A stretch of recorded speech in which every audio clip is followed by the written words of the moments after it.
This week, mass kidnappings on the rise amid the worst economic crisis Nigeria has seen in a generation. There's widespread anger over sky-high prices and stagnant wages. How did Africa's largest economy get here? Are President Bola Tinubu's radical reforms helping or hindering progress in the West African nation? We'll bring you in-depth reporting and analysis. Straight Talk Africa starts now.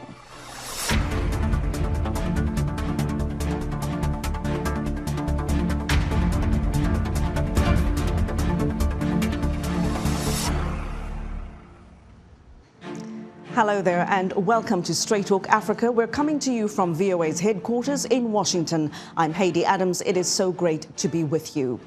Nigeria is facing its worst economic crisis in years. Its currency has fallen to record lows. Inflation is soaring to record highs. Now, economies worldwide are under pressure, but critics say Nigeria's economic problems are being exacerbated by President Bola Tinubu's so-called shock therapy, radical reforms meant to transform the economy. But nearly a year on, many Nigerians are still struggling to navigate the sky-high costs of food and other essential services. Timothy Obiezu is in the capital, Abuja, for us with this report. Haiti, Nigerian authorities have announced the distribution of 42,000 metric tons of free grains across the country to ease pressure and lower food prices. This after a pledge in late February to support millions of vulnerable households with cash grants. But these are not just random government interventions. They are the response to Nigeria's worst economic crisis in a generation. But how did this happen? Nigeria's President Bola Tinubu ending the fuel subsidy payments during his inaugural speech last May. Tinubu said the measure was part of reforms to kickstart Nigeria's ailing economy, and soon afterward, the president also removed foreign currency controls to improve investor confidence.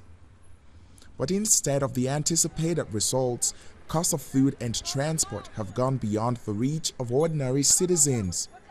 Fuel is the problem we have. When that is addressed, the prices will come down. The dollar is not the problem in Nigeria. It is the fuel. To transport goods from the States to Abuja is not easy. Bro, this man, I'm hungry. I don't even have 1 naira to buy. The most important thing, I'm trying to make sure that my children eat at least 2 times in a day. I'm not talking about me. Fuel is the lifeline of Nigeria's economy. Homes, small businesses, big corporations all depend on it to get by. The president's predecessors had paid subsidies for decades to keep fuel affordable. But Nigerian authorities argued the scheme was used to steal public funds and said monies saved from the program would be used to better education, healthcare, and infrastructure. But analysts say the plan was not well thought out. Starting from the way the reforms were rolled out, there were no deep think about how to critically organize it. We didn't think deep about what would be the pushback from the reform, what would be the fallout and outcome of the reform. Nigeria's February inflation soared to its highest in 3 decades. The economic pressures led thousands to the streets in protests. The Nigerian Workers' Union led one of the rallies and issued an ultimatum to the government to fix the problem or face a possible shutdown. In response, the government announced a cash transfer scheme for 12 million households to lessen the burden caused by reforms. Authorities also promised free grains to all the states. I'm worried that we've turned our state into a country of palliative. That's not the solution. The solution is not about giving people handouts. The solution is about solving the root cause of the problem, getting people back to job, getting people back to work, getting people back to farm and so on. Recently, angry citizens looted storehouses and food trucks in 4 Nigerian states. Analysts say the economic problems could become a recipe for insecurity. Nigeria is a fragile state. All the indices of fragility, unfortunately, are increasing. And the economic challenges, the distress that the economy is currently under is an indication of that fragility of the state. And anyone who is not bothered by the fact that this is a push and a pull factor as well for insecurity does not seem to appreciate the danger that we're in. Bola Tinubu inherited an economy that was already struggling with huge debts, high unemployment rate, and low productivity. In 2 months' time, the president will mark his first year in office. And despite the challenges, authorities say the reforms are well on track to spin Nigeria's economic fortunes. But millions of people may remember his first year anniversary by the hunger and pain they had to endure. Timothy Obiezu, VOA News, Abuja, Nigeria. That's Timothy Obiezu in Abuja, Nigeria, there for us with some great reporting. Now, Nigeria's security challenges are also in the spotlight. In a string of attacks in recent weeks, armed groups have kidnapped hundreds of people, primarily school children from across northern Nigeria. Criminal gangs known as bandits have abducted over 200 internally displaced people and around 300 children. Why do mass kidnappings appear to be on the rise again in Nigeria? Well, joining me here in studio to discuss this is VOA's Hausa News Service Chief, Aliyu Mustapha. Aliyu, always great to see you, and a warm welcome to Straight Talk Africa. Thank you, Haydé. How are you doing? I am good, thank you. I'm so glad that you're in here to talk to us, you know, because I want to draw on your experience and your background covering these issues over many years. You know, Aliyu, we've been looking at the economic circumstances in the country, but also very troubling trends on the security front. Can you help us understand who and what is behind this latest spate of mass kidnappings we're seeing? Haydé, you know, this kidnapping business started with Boko Haram back in 2014. Correct. When they seized those 276 girls from the Chibok school. And believe me, between 2014 to date, more than 1,500 students have been taken away from their schools in Nigeria. As a matter of fact, an agency that is in security estimated that just within the last 4 years, about 4,000 people have been taken away.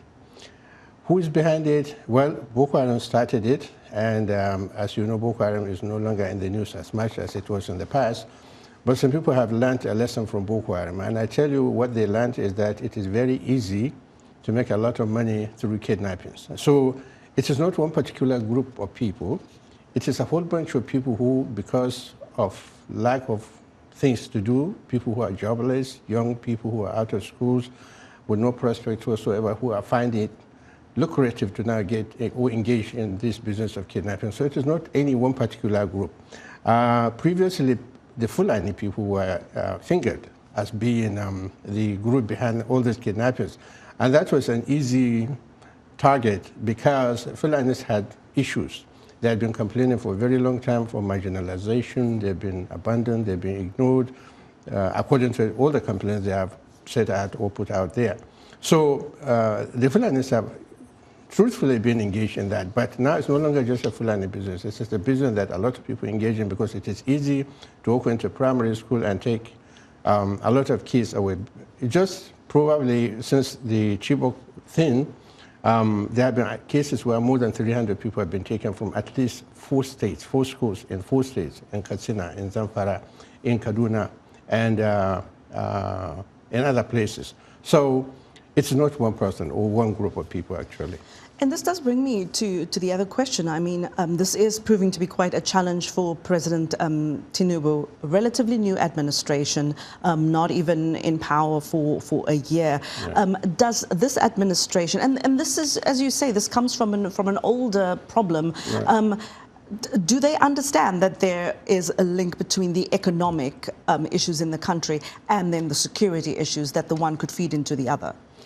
You know, Tinubu is from the southwestern part of Nigeria, Lagos. He's a Lagos guy.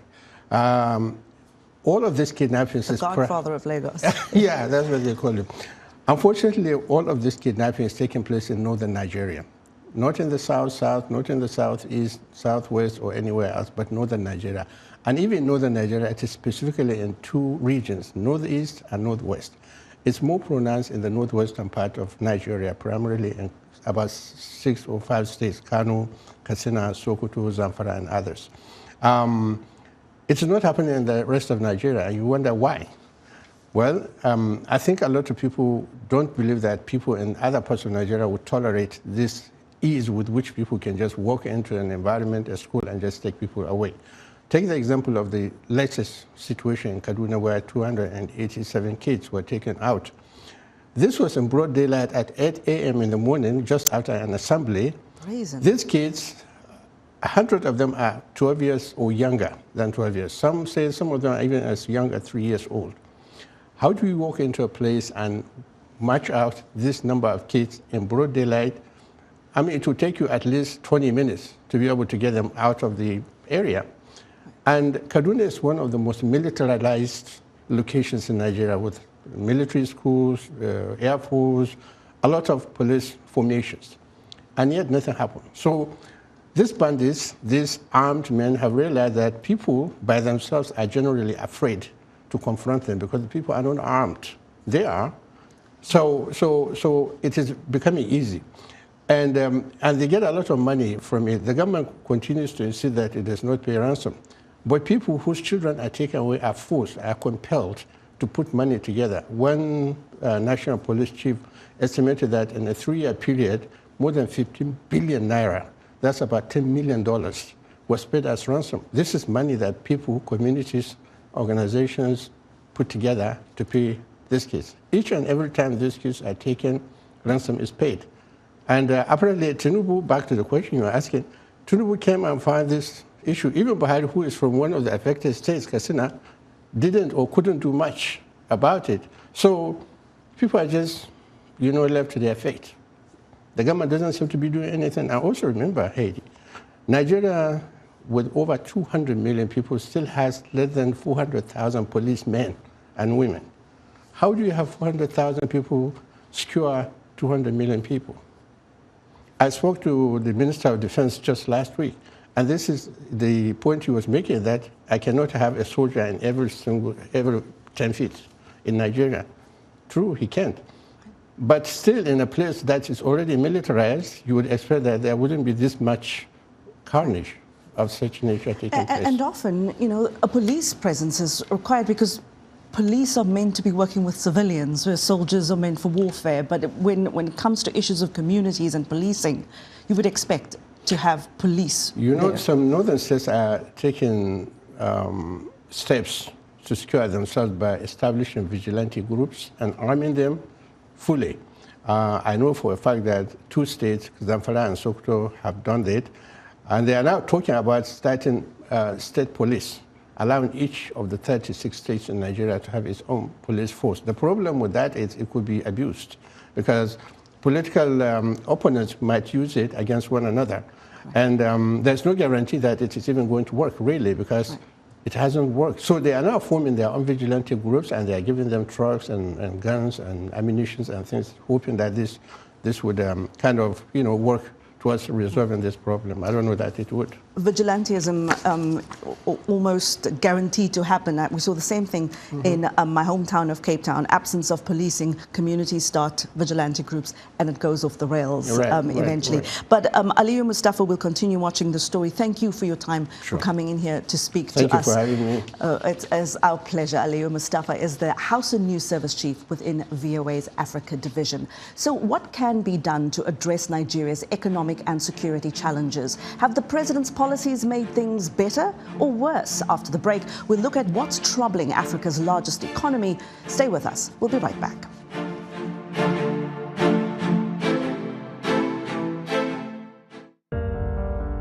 In times of change, when the world seems uncertain and what we hear doesn't reflect what we see, we seek the truth. When we are told only part of the story, we lose trust. In moments of crisis, our dreams, hopes, and wishes for a better tomorrow depends on a free press. At Voice of America, we bring you the stories that people take risks to see. We connect the world and unite it with truth. At Voice of America, we show you the whole picture.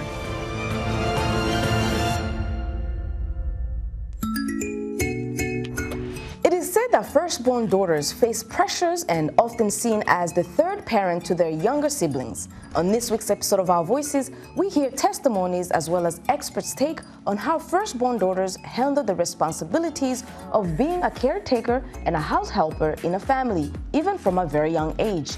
Join the conversation each week right here on Our Voices. You're watching VOA's Red Carpet. My name is Jackson Vunganyi. Thank you so much for joining us each week right here on Red Carpet. We bring you the latest in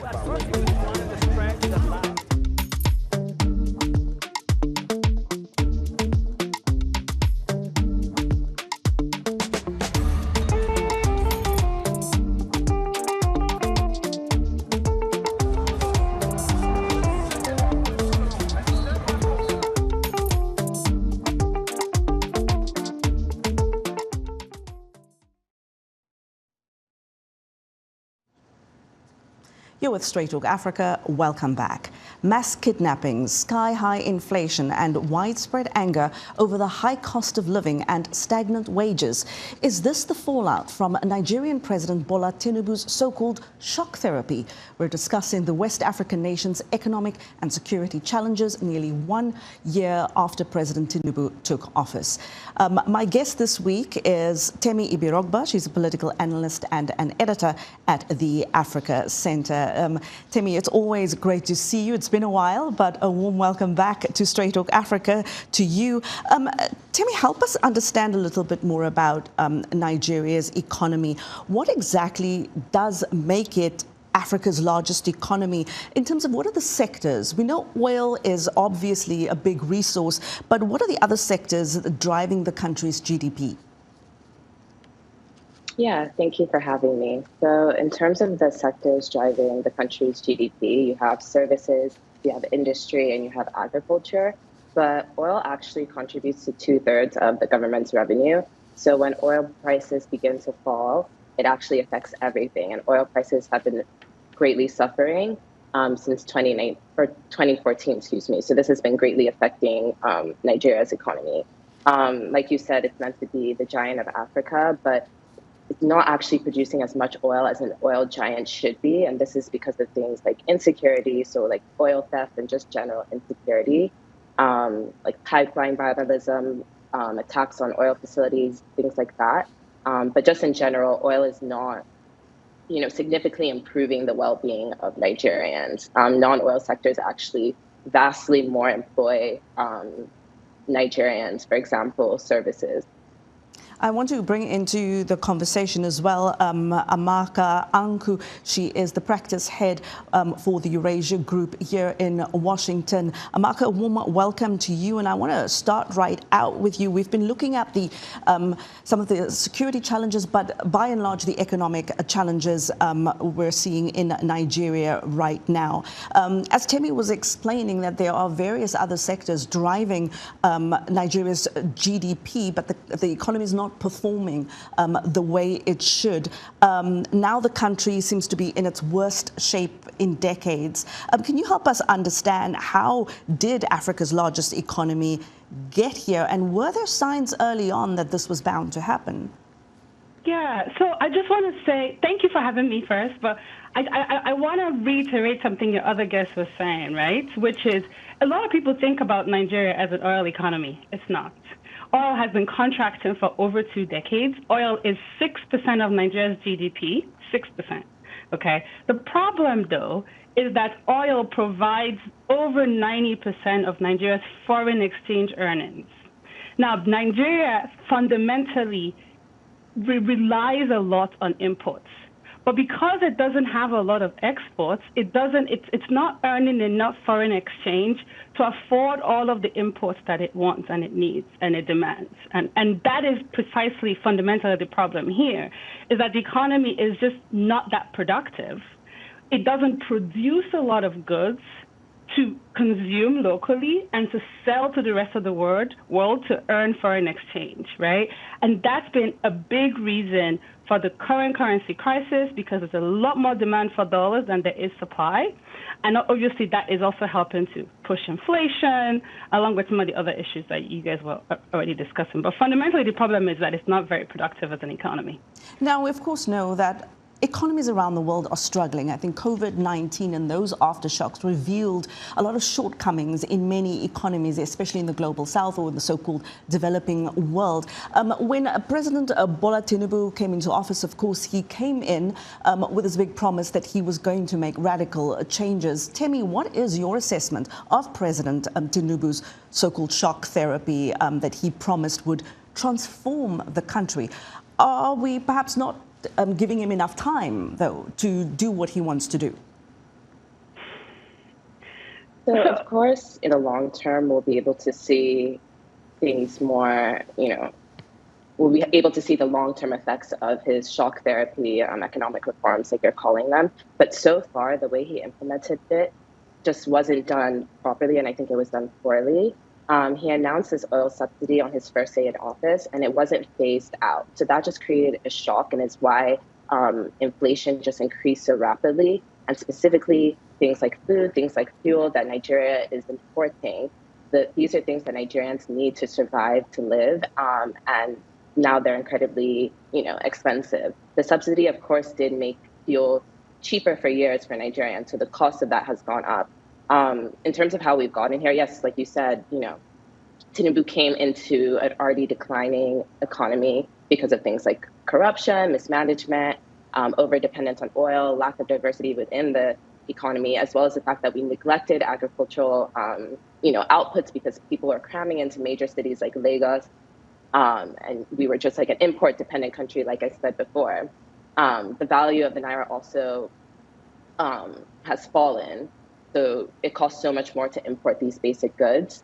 But in general, he could have just gone about it in a more phased out approach. But like you said, in the long term, we'll be able to see the effects more clearly. But at the moment, it's caused a huge strain on an already strained economy. Amaka, what is your take and your assessment of the so-called shock therapy of President Tinubu? So first, I don't know that he intended to go to do shock therapy, right? That's sort of what it's become. But I do want to say that basically 99% of Nigerians voted for removal of subsidy and liberalizing the exchange rates, which are the things that this government has done. And the reason I say that is because there were the three primary candidates in the election all promised to do that, okay? So that's sort of important to remember. And I think that what's missing, so I think it's easy. A lot of people currently are saying that they could have gotten about it differently. And I think that's always the case with any government policy, right? Like you learn, and in hindsight, things become a little bit clearer. I think what's missing, I think that today there is very clear direction from the central bank in terms of what it's solving for and what it's doing. They're raising interest rates. They're trying to attract foreign portfolio investments, basically capital flows to help boost the currency. What's missing, I think what's really missing now that would really help, I think, the domestic confidence is that there is no long-term, broader visioning from the presidency or anybody in government about the overall economic plan, right? So there's clear direction on monetary policy. There's no clear direction on fiscal policy, i.e., this is what we're trying to solve for. We're trying to become a more productive economy. This is how we're going to get there. This is what it's going to take. So one last thing, for example, the fact that you have a much cheaper currency actually can encourage exports. But now you have to have a plan to boost your exports, to boost your production, because right now, Nigeria's currency is the cheapest in the region, and it's making Nigeria's food exports the cheapest in the region. It's a part of what's driving food inflation, is that a lot of food is going across the border. And that really now should be accompanied by government saying, you know what, food exports are rising. Let's invest in growing food production massively so that there's more to feed Nigerians and to export and grow the economy. That's what we're missing currently, is bringing in that plan that would actually help take advantage of the current crisis and grow. Yeah, Temi, there are also serious security challenges in Nigeria. We discussed a bit of that early on with the rise of in abductions, mass kidnappings, in fact. Do the security problems here feed into the economic challenges in terms of securing foreign direct investment? And does some of the economics drive the security challenges in the country? Can you explain to us that link? Yeah, of course. So like you said, these security challenges are going to decrease or de-influence rather international investors from wanting to, because it seems like it's an unstable environment for business. But in terms of the actual linkages between like the economic and security challenges in the country, so for example, oil theft, which I think I mentioned earlier, of course, affects oil production. Insecurity also affects agriculture production. Incidents like farmer-herders conflict, which of course makes the production of resources that these people are cultivating and lessens it.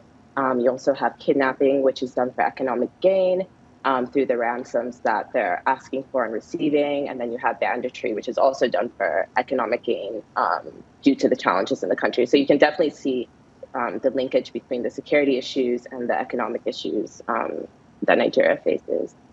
I'm going to put my final question to Amaka here. Can you help us understand what the long-term political impact will be here for President Tinubu?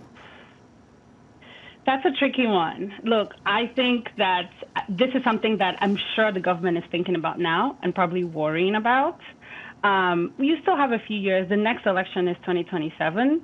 I think that the answer to your question will really depend on how the next year or two pans out, right? I think, it could go one of two ways. They can stabilize the Naira and start to grow in a couple years, and then he will be remembered as the president that did XYZ. And of course, if that doesn't happen, if they don't stabilize the Naira and we don't start to see growth pick up in 2 years, then it will be a very difficult re-election for him in 2027. Well, ladies, like you said, there's still a long way to go to the next election. So I will definitely have you on, both of you back. Wild horses cannot prevent us from inviting you back onto the show again. But thank you so much for joining me. I do appreciate it, Amaka and Temi. Thank you.